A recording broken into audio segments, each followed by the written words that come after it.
Namaste everyone. Namaskar.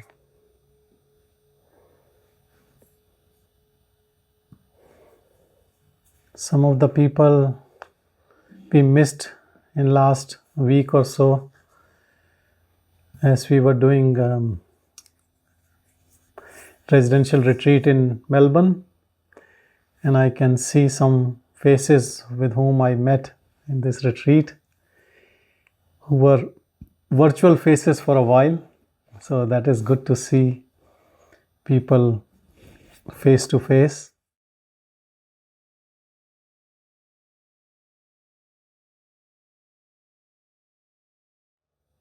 Anyone wants to say anything?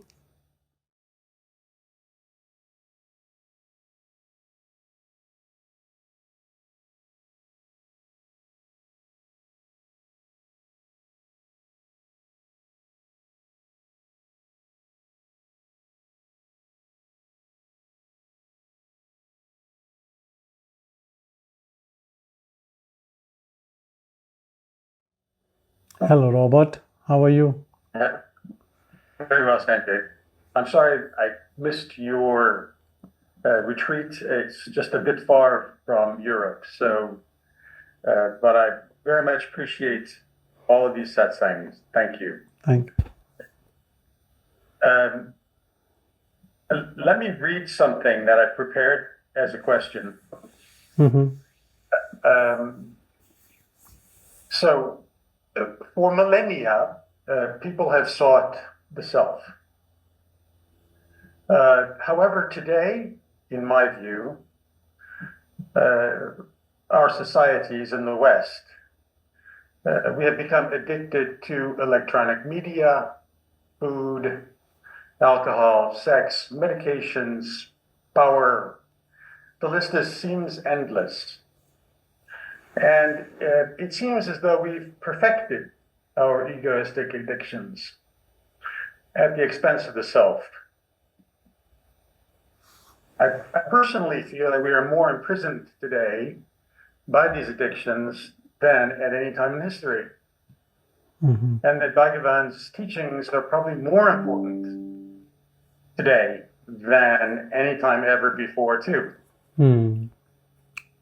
I personally wonder if these prisons we have created around ourselves, in my view, obviously, this is all my view, require us to seek additional help on the self-inquiry path. And Bhagavan also encouraged people to explore their way if it could be attached to self-inquiry. At least this was my reading of some of his books.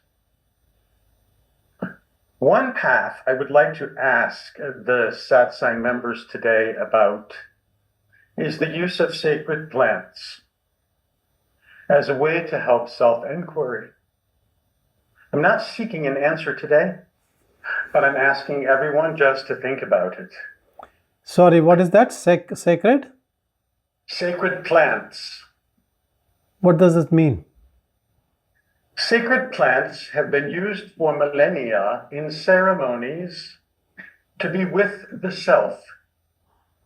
These plants in Mexico or in South America are known as peyote, morning glory, Hawaiian baby wood rose, and in ancient Greece they were used as barley extracts. All occur naturally in nature and all create temporary ego death. Are you talking about something to eat or drink? Yes, to eat. Look, they are always in use. Even in India, some of these sadhus, they take all these ganja and all these bhang and all those things. So psychedelics we call them, and I don't know, they can't keep you in that permanent position eternally. They are Correct. like trips. So Correct. All occur and they create only temporary ego death. mm-hmm. The question really is, and let me just finish my question, if you will. a laboratory in Switzerland about 100 years ago decided to synthesize these plants into liquid form. And they became known as LSD, MDMA, psilocybin, and thousands of medical studies were done on these liquids, and these liquids were determined to be non-toxic and non-habituating. These liquids were readily available at every prescription counter in the 1940s, 1950s, and 1960s. And they were effective at treating addictions and creating an awareness of our oneness. But they also transformed military armies into pacifists. And these liquids were outlawed by the United States government in 1971 during the Vietnam War. The movement at the time was called Peace and Love. The movement at the time was called hippies. And this book that I'm going to show you was one of the most important works at the time. This book is dedicated to Neem Karoli Baba. This is a picture of Neem Karoli Baba, and he's reading this book. This book sold over 2 million copies. Okay, now I come back to my question.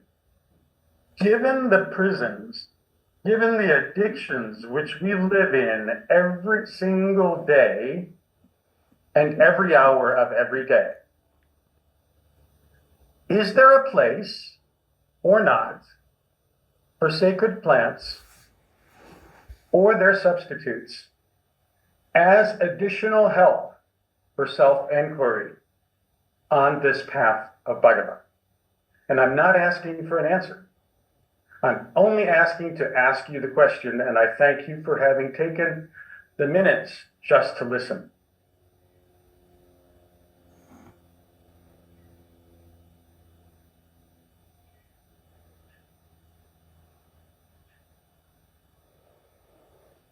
Actually, you have answered yourself, because you said, on this path of Bhagavan. I have never heard that Bhagavan has told anyone in any of his talks, and I can vouch for it, that go ahead and take psychedelics. I have never ever heard. He has still said, do japa, do yoga,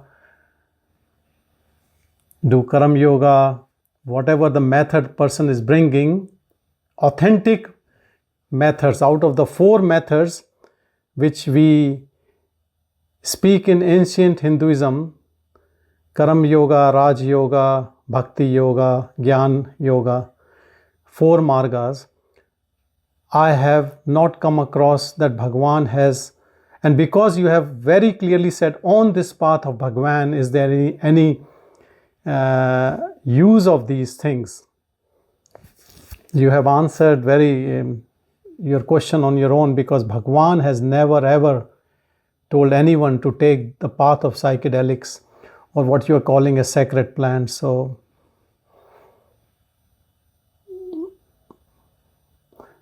it was not his recommendation to anyone. I can add one more thing to this thing, though it is not something which we should do, but in Bhagavan's times there were people in ashram, some of them who used to get something like this, cannabis or something, and they used to say, look, we are having it. And Bhagavan, and they sometimes used to have smoke, and then he never recommended but that. But I knew there were a couple of people who used to do that, not on a regular basis, but I have read it, and then Bhagavan never recommended that to be done. And also I have to say about Neem Karoli Baba, because I have a friend, his father was a devotee. Actually, I have a couple of friends whose families were devotees of Neem Karoli Baba. And everyone just picks up one thing about Ram Das, that he took all his, whatever he was carrying, LSD or cocaine, I'm not sure, but he took everything and just gulped everything and nothing happened to him. That is just to show that these things are useless, rather than recommending that yes, you take and I also take and everyone should take.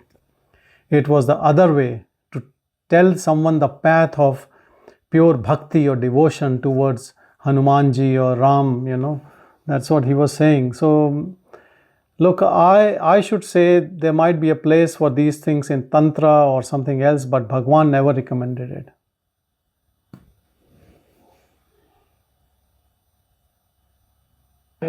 To my knowledge, from 1897 to 1950, to my knowledge, these plants were not readily available. So that's actually only one half of my question. Firstly, one half of the question is these plants were not readily available. But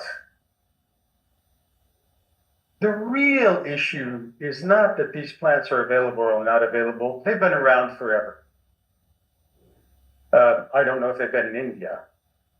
But the bigger question is, when I get off of this telephone call, for which I'm grateful that this exists, we will go back into our lives. That will be the next SMS you receive, the next like or dislike on a Facebook page, the next extremely wonderful bit of wine you must taste because it's 50 years old and it's been in such and such a cave and blah, blah, blah. And it's this continual performance. We have perfected the ego today. We have perfected it. There is nothing better in any world, in any sport, in any whatever you choose, then you can have. And the real question is that given the fact that 5 minutes from now, there will be a demand on my personal time that's going to pull me into this Maya world. It's going to pull. It's so centrifugal that the question becomes, do you need help on the path of self-inquiry any more than 50 years ago or 100 years ago? I can't imagine, and I'm speaking from the West. I'm not speaking from Arunachala, where maybe life is a little less complicated, maybe. I don't know, I've never been. But our lives here, they're overwhelmingly complicated. And Maya is pulling every second of every single day.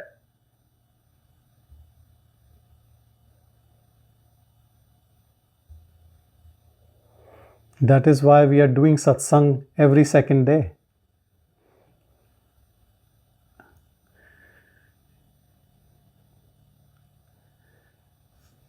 I think you're muted, but I think your muting actually should get into the inner silence. This is the thing. That is what all we are doing together. There's nothing else. This is a help. When you are saying in this modern world, this is so much the artificial intelligence and media and all that stuff. But then same thing you can use for your own benefit. That's what we are doing. We are virtually together on this YouTube platform, thousands and thousands of kilometers away, still together. How nicely we are using the same technology which will drown you into Maya. It is helping us to elevate from Maya. So that's what we are doing, isn't it? I think you can use the same things which can drown you to elevate you, So thank you, Robert. Anyway, it was a good discussion about something which we usually don't discuss. Meena, you want to say something? Yes, I only wanted to say shortly that Yes. I have used such plants, and I have also girlfriends that have made that And I always ask myself, who is using that? Because we want to eliminate the ego, but it is the ego using that plant. And at the end, it will stay an experience. And then we come back to this state, and it's always like that. It's not awareness. As awareness, we have not to use anything. Awareness doesn't need anything. No. Yes. That's always, I am taking this plant, and for what purpose am I taking this plant? I'm going fast to an experience, but it stays an experience. It's not more than an experience, even if the feeling of an egoless state is there, but after this feeling is gone again. Very true. So transient dissolving or so-called experience of dissolving is of no use when it comes back, and comes back with a vengeance, comes back with an addiction, comes back with the dependence on it, and comes back with other issues, anxiety, fear, panic attacks, depression, and all those things. So look, Bhagwan has never recommended, and I don't think I would call it as a help on the path of self-inquiry. So this is my say on it. Neelakantan ji, you are there. Very good. You can unmute yourself. As just before switching on, I thought of a shloka just before switching on, and it is very apt, I think. I want to chant that. Yes, yes. Ashayam badhyate lokah karmana paripadhyate ayuhu shayam na janati tasmad jagrata. I don't know why this shloka came to me. It is so apt. We are bound by expectation and activities and excess thinking. So much so that we are not aware of life ebbing away. Therefore, please be alert. Please be awake. Very It's true. so appropriate that a person raised that question and this already gives the answer. Because we are carried away by all these kinds of desire and thoughts. Very true. You know, this is what it says on Vic Road's license plates. Be alert and alive.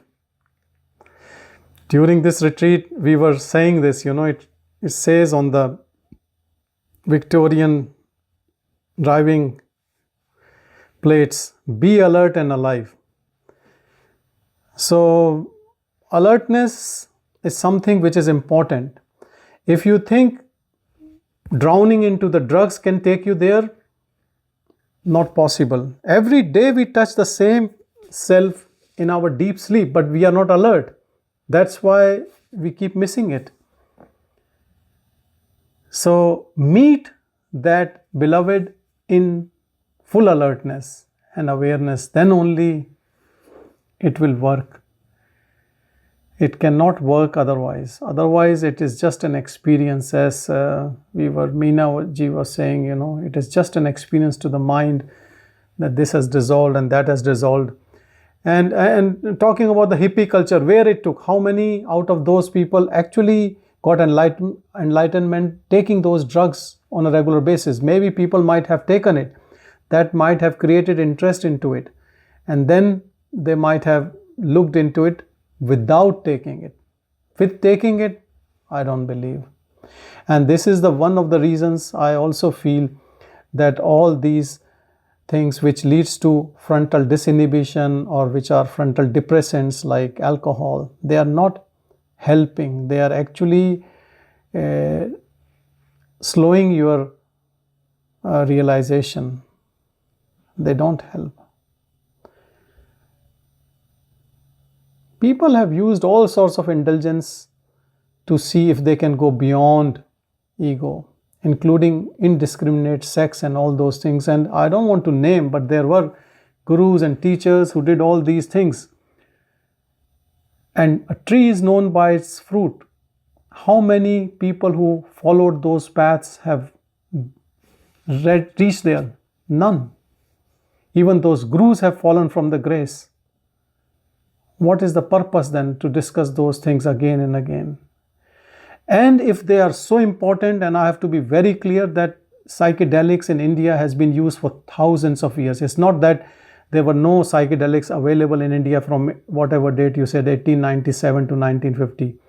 We have records, people are using, these people are using all sorts of things, but none of the Shastras, none of the Vedantas, Upanishads, any teachings, Patanjali Yogas, no one says to take them and they will help you. None of those texts says that.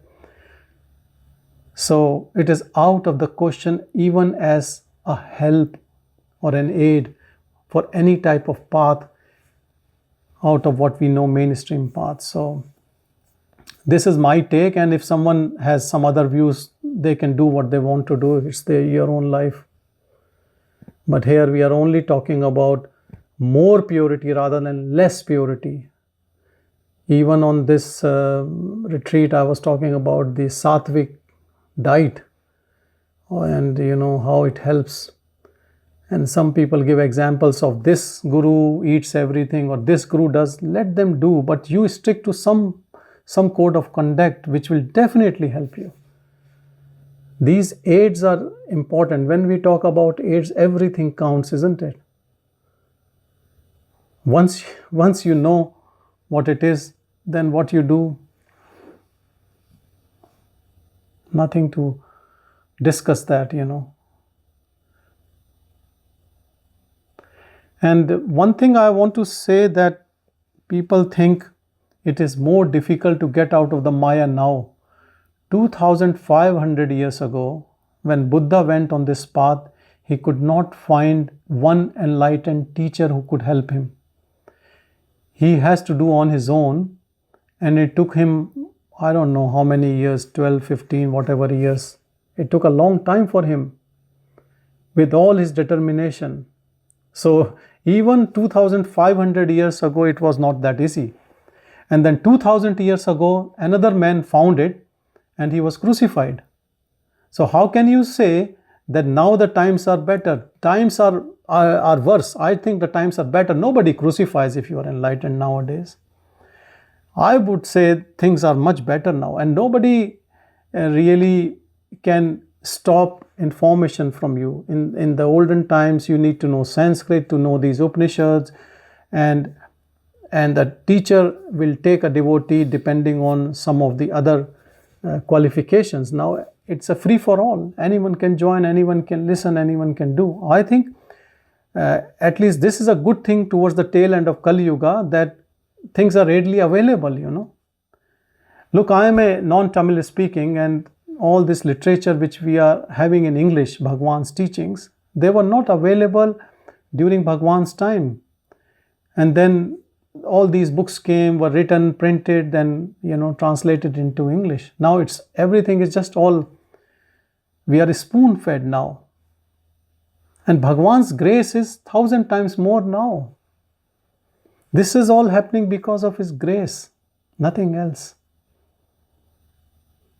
No one has to travel. And now travel, during Bhagavan's time, people used to travel. It used to take 3 months by ship to reach India. Now you can just take a flight, direct flight, and you will reach. Things, I believe, are much easier. Anyway, it's everyone's own perception about things, how things moves in life.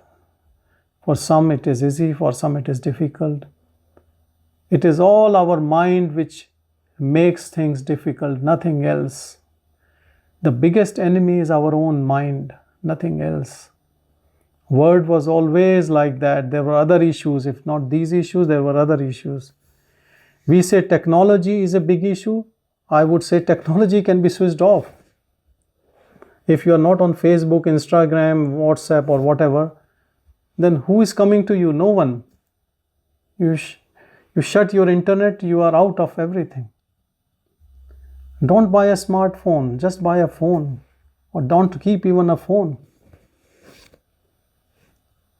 I think these are the best times to take the flight back home to the heart.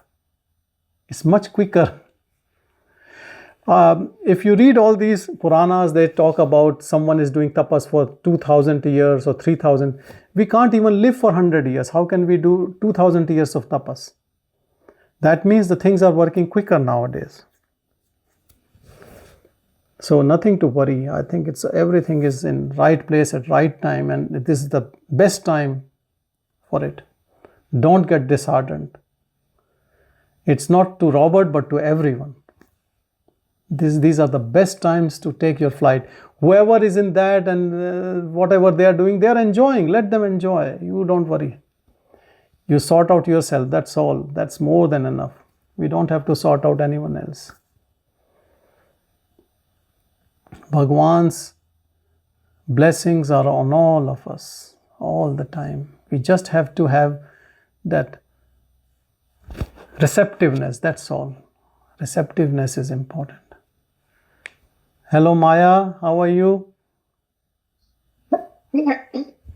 Thank you, Sanjay. Good evening. Thank you, Maya. Good evening. Good evening. So, I have spent 40 years just accumulating possessions, all worldly possessions, properties. Your satsang, with grace of Bhagwan, I just want to get rid of everything. Now I have to hear capital gains tax. I can't get rid of this. I can't get rid of this. I just want to live in a small place. I went to Thiru after you went last year, and I got a buzz cut in Tirunamalai. Mm-hmm. Because I had enough of dyeing my hair. So I thought I will go from outside to inside. So, and guess what? Nobody remembered me, how I used to look. No one cared how I used to look. It was just my own perception of how the world will perceive me. Nobody cares. Everyone is busy with their own ego, about their own personality. They are looking their own picture. They are not looking how you look. Don't worry. So, because I'm in such a situation where I want to get rid of a lot of things, and there is predestined, by Bhagwan says everything is predestined, not to worry. In my heart, can I just do self-surrender, and whatever will be, Bhagwan will take care of it, instead of me worrying about being alone, what will happen, I have this and that. And it is giving me a bit of worry, anxiety, because I just want to be free now. I have a limited time. I'm on 1/3 of my last life. Everyone has a limited time, not you. Everyone who is born today also has a limited time only. Everyone has a limited time. So, and everyone knows everything. They're all enlightened. And I just feel I'm just at the bottom of the rank. And I don't understand so many things. I don't understand Bhagavad Gita verses. But can I just do self-surrender to Bhagwan and say, you take care of everything? I don't want it on my shoulders. It's a burden to me. Everything of the world is a burden to me. Nothing gives me happiness. This is vairagya, dispassion. That's good. You welcome to the crazy world of devotees. That's good. So this is what happens when you practice, and then you realize not moving much with the practice, then you surrender. And surrender is a fast ticket, because Sharanagati, That's why we are not students, we are devotees. Devotion, bhakti, love. Love is the way. Practice also teaches us love only. When you do self-inquiry, you reach that love. If you don't reach love, then you have love for that guru or teaching, and you surrender, and that also takes you to the love only. It's all about love, nothing else. Nothing else. All what this word looks strange and egoistic and corrupt or whatever, as people say, we were just talking. You come to retreat, you sit together, everyone is divine, only love there. And we all experience love. You ask anyone who came to retreat, ask them how it felt. It felt that we were all one family. From the moment we meet, we are all one family.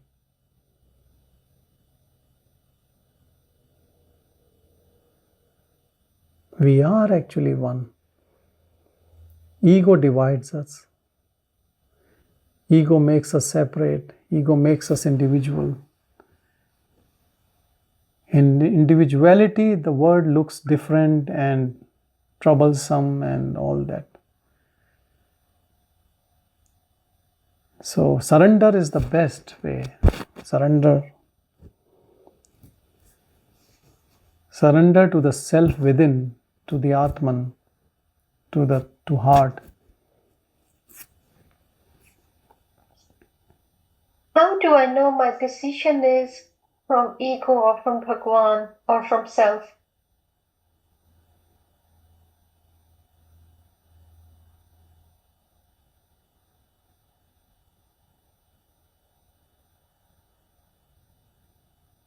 What do you mean? When I still have to make decisions on everyday worldly life. I just cannot sit at home and lock the doors. When I make a decision, is it coming from me or from myself or from the ego? You see what type of decisions you are taking. If they are selfish decisions, they are about me, I, mine. You are putting your ego first. They are all coming from selfish ego. If they are impartial, neutral, looking others first before you, or not coming from you, everyone knows from where it comes, and before even you take an action, the thought comes and the feeling comes, and we know where it is coming from. It is so clear. This type of discretion comes naturally when you keep things at awareness, and you see things and then you know all the tricks of the mind. Then I'll tell you, you would be surprised that nobody has to tell you whether these decisions are coming from ego or coming from self. That discriminative power comes very quickly on this path of self-inquiry, very quickly. Everything looks so transparent. Even deliberately or because of habits or because of greed, when we take a wrong decision from ego, it is so clear on this path of self-inquiry, because you're always watching, you're alert, you're awake. As Neelakantan was saying, you are in that awakeness, everything is so clear. Then you don't need a other person to tell you, oh, this is coming from ego or this is coming from this. You will know it, and all these actions and decisions which coming from ego will just drop. A lot of things drop. And look, some people think I have to be in a closed room, close the door, I can't interact, can't do anything because I am doing self-inquiries. That's not true. You can work, you can take care of your family, you can live normal life and better life while doing self-inquiry all the time. Because sitting alone in your room, you never know whether you have an ego or not. Nobody is pushing your buttons. But when you go out, you interact, you know where you stand, your employer, employee, family, day-to-day activities, how you choose things. People choose good stuff for you, or you choose good stuff for yourself and take away from others for yourself. From small thing to big things. And some says, oh, more you do sacrifice, more you are you have surrendered. If you think it is a sacrifice, you have not surrendered. You're full of ego, because giving someone something you're feeling sacrifice. That again shows we are full of ego, when we call giving better thing to someone else is a sacrifice. That means it is pinching me, it's important to me, that's why I'm calling it sacrifice. Everything becomes very clear, Maya, very clear. You just have to have the right balance within your own self. Antarmukhi, keeping an eye on these thoughts, how they come. And they're very tricky. Sometimes they come in a way and it looks like, oh, they are so pure. I know in day to day I meet people who say, oh look, I met that guy, I went to India, he was so poor, I gave my coat to him because it was so cold, I felt really for him. If you have given a coat, why you are telling me? You have not given your house to him. And I know you are a multimillionaire. One coat is nothing, you could have given him a house easily. All this ego talk of zero value, Again, all charity is self-importance, nothing else.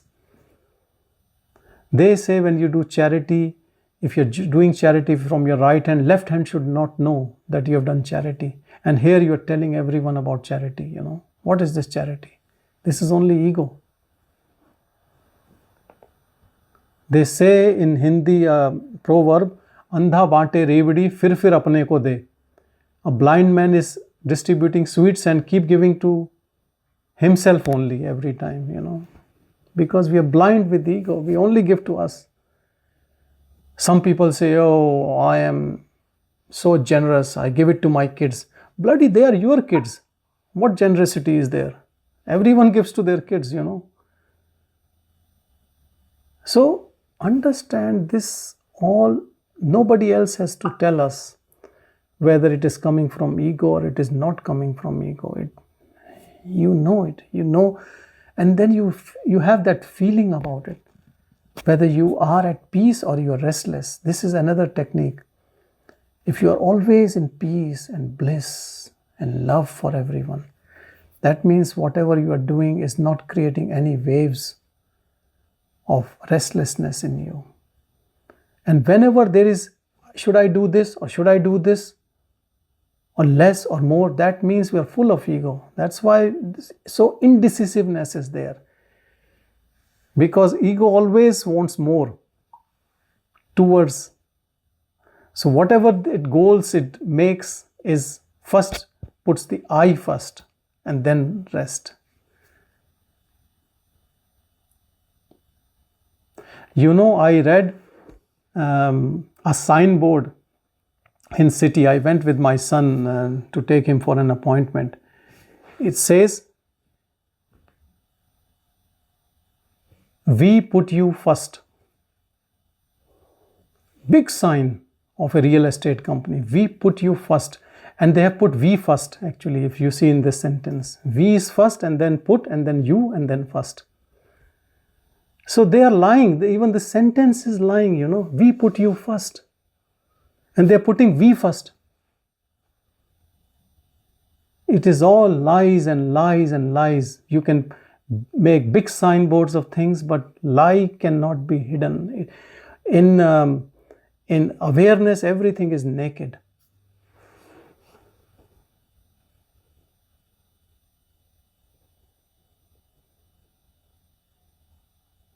Understand this is so clear when we stay as this. I can't say the name, but you know what we are practicing all these thousands of hours, and you have been on this journey. So understand it is so clear. No need for confusing mind that, what decision should be from the ego. We all know you slip into ego mode, but that's okay. That's what the practice is. You stand up again and you stay, and you can correct yourself. Let's say a decision has come from ego. Let's say you prepared a dish and one is really nice and you have kept and the other for the guest. But as soon as you realize, no, this ego is doing, you change the plates. No issues. You give better to the guest. That's okay. Old habits die hard, You can always change the decision. Look always the decision, whether I is coming first or the other is coming first. If the other always comes first, then I will start dissolving. But then there is no need to tell anyone about it. That I am sacrificing, I give good best to others, I'm so humble. Then again that I becomes big rather than becoming humble, I'm such a good host, when people come, I treat them like, because I come from this background or that background. Then again I becomes big. So it is very, very easy to understand. If you want to understand, if you really want to take that hard step of crushing this I all the time, no one else has to finish the story of I. You have to kill I with your own hands. And that is the most difficult thing. All our training throughout our life is to make this I big and big. To be the achiever. To put a mark on this earth. So, have faith in Bhagavan's teachings. Do self-inquiry. Once you understand what self we talk on self-inquiry, be with that self. I would say the next step, which is very important, is self-attention. Attentive to that self, to awareness. And then what happens is that practice just drops,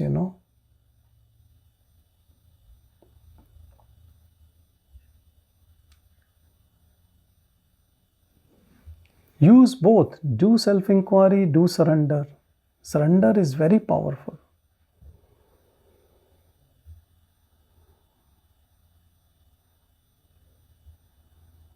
Very good, very good. I always have seen that your questions are very genuine, and I can feel this burning longing in you is so much, and it is getting more and more. This is so good. Thank you, Sanjay. Thank you, Maharshi. It's been very good with your satsang. Thank you.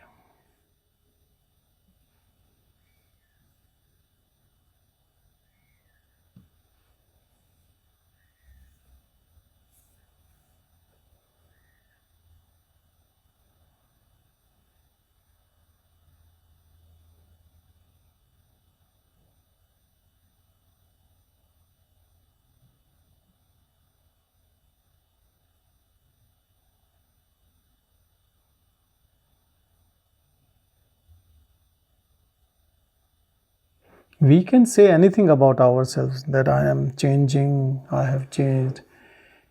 But it would be nice if people around us start feeling that change. They see us more peace living, less greedy, less angry, less misbehaving, more calm, cool. That means there is real change happening,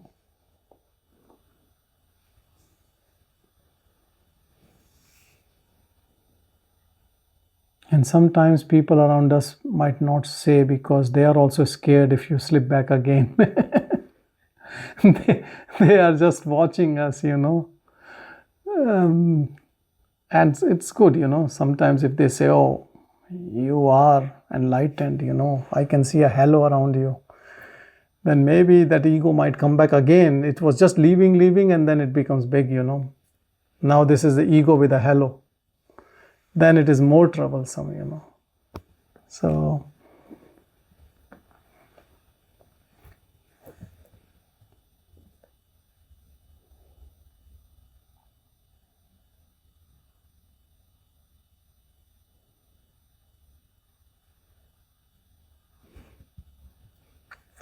for most of the people, the process is very slow and very gradual. This all of a sudden thing, spurts can happen, but it is a slow process, and slow is good also. You have better grounding, in slow process. Slowly and slowly, there is a transition. People say it's tripping. Like onion, you keep coming through, and then at the end, nothing is left. Naked awareness. Shriji, want to say something? Namaskar. Namaskar, Sanjay. Can you hear me? Yes. Om to everyone. I just want to say I attended the retreat. I got to be very careful when I use the word I in front of Sanjay. So I just thank Sanjay and the team for a very wonderful, powerful, and enlightening couple of days at the retreat. It was really effective. It was very enjoyable. It was serene. It was way beyond my expectations.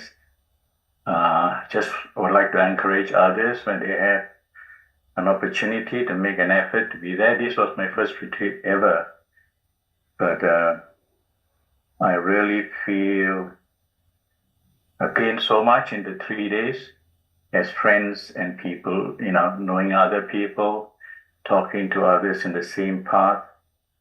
It is so helpful in my journey, my personal journey, and I really look forward to other retreats over the years. Thank you. Thank you.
I need to say one thing about practice, that self-inquiry is important, and then checking this I during thoughts and actions is important.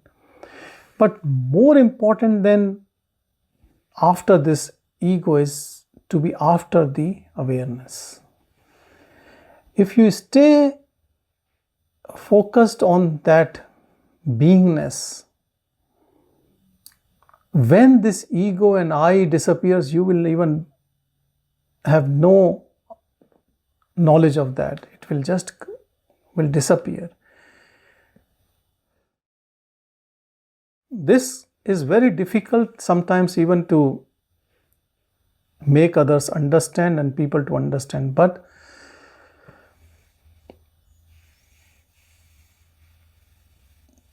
you can know this by a silence which is without any thought, without any motive, without any purpose, without any agenda to it.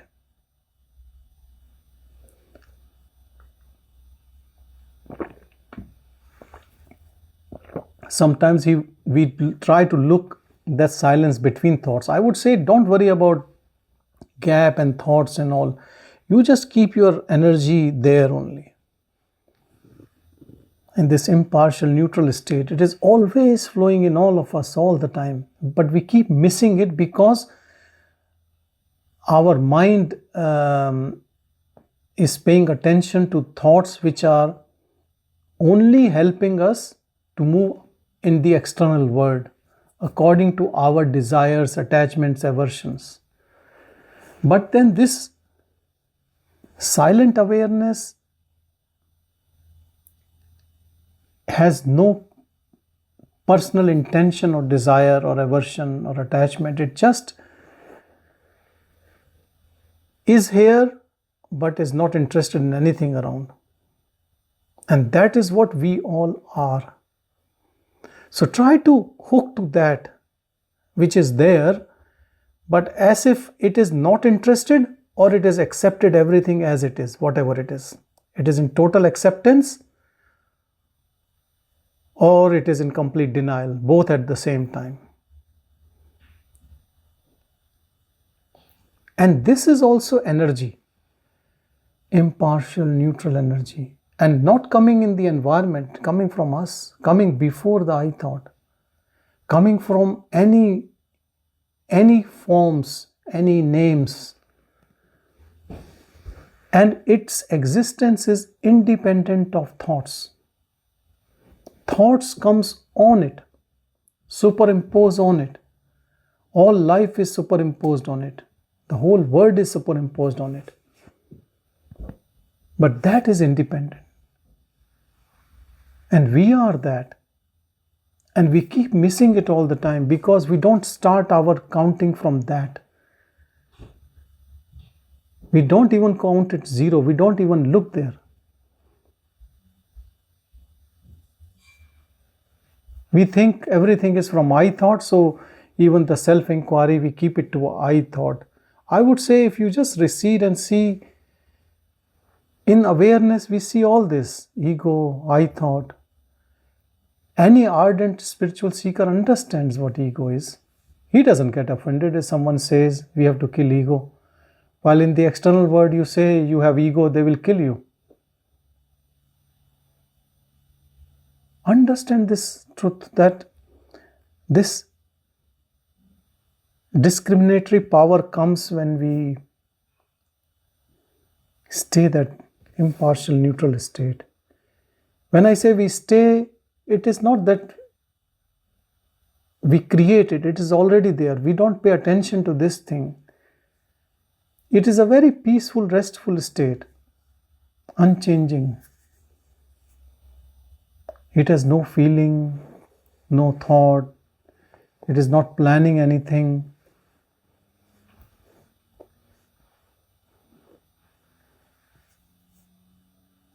And this state is in perfect harmony with everything. As it has accepted its fate of the body, unaffected by whatever is happening to the body.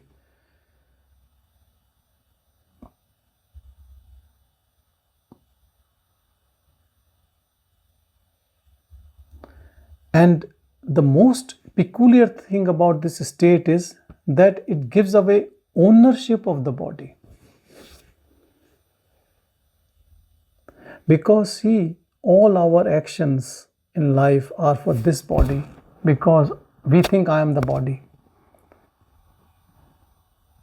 The moment in awareness, if I am the body idea drops, thousands of our actions drop. I have seen a movie, I can't remember, English or Hindi, I don't even remember that, but in that movie, there was just one concept.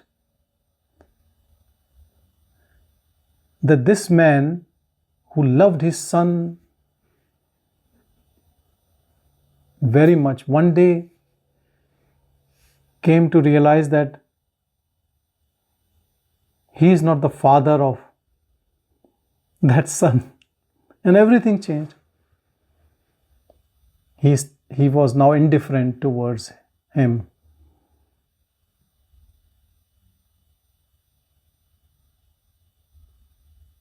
Not sure how much this will put an impact, that this body is not me. The moment you realize this truth, you're all attachment and so much of taking care for all the time.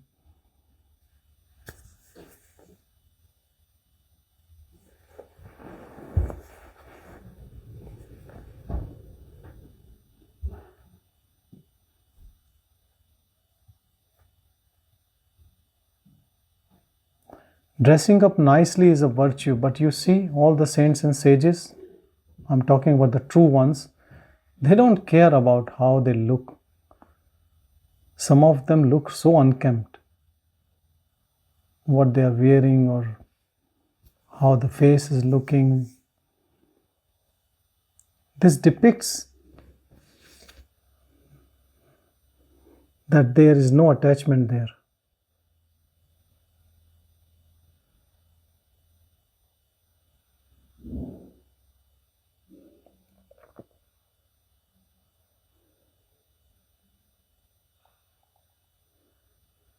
Stay in that neutral, impartial awareness, readily available to all of us all the time. Nobody keeps working all the time. Even when you work continues on an auto mode sometimes. You can just keep your attention there.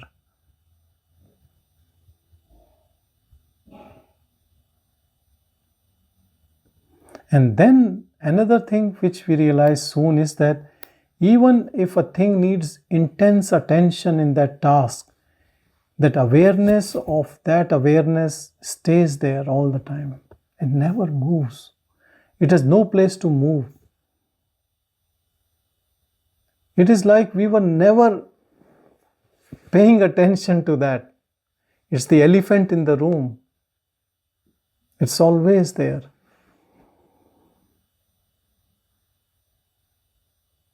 Sometimes, we come to a room or a place and we say, oh, I've never seen this painting. And the person says, no, it was always there.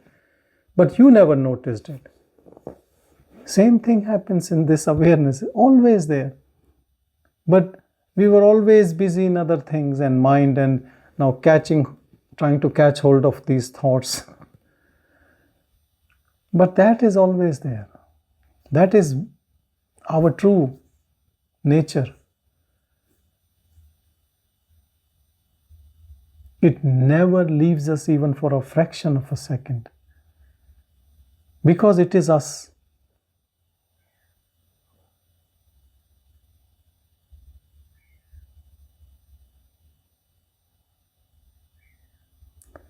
I have to say,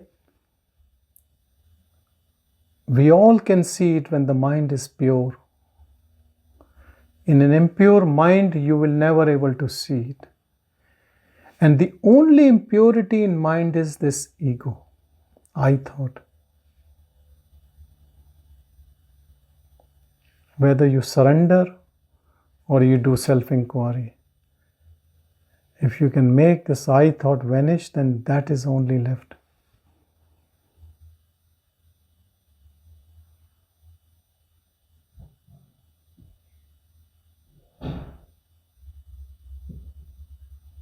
I thought makes us extrovert. We look outwardly. And so it is like standing like a wall. And with constant alertness, it just goes away. It has no standing on its own.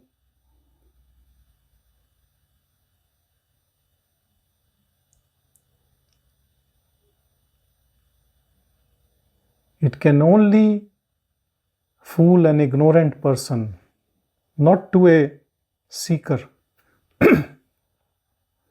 Seeker will finish it and go to the other side.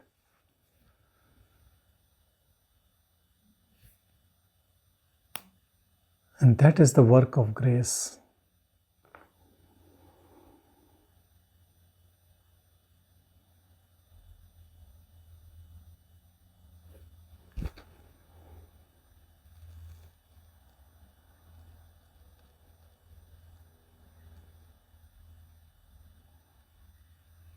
Grace is on everyone, all the time. Om Namo Bhagavate Shri Arunachal Ramanaya Om. Om Shanti, Shanti, Shanti.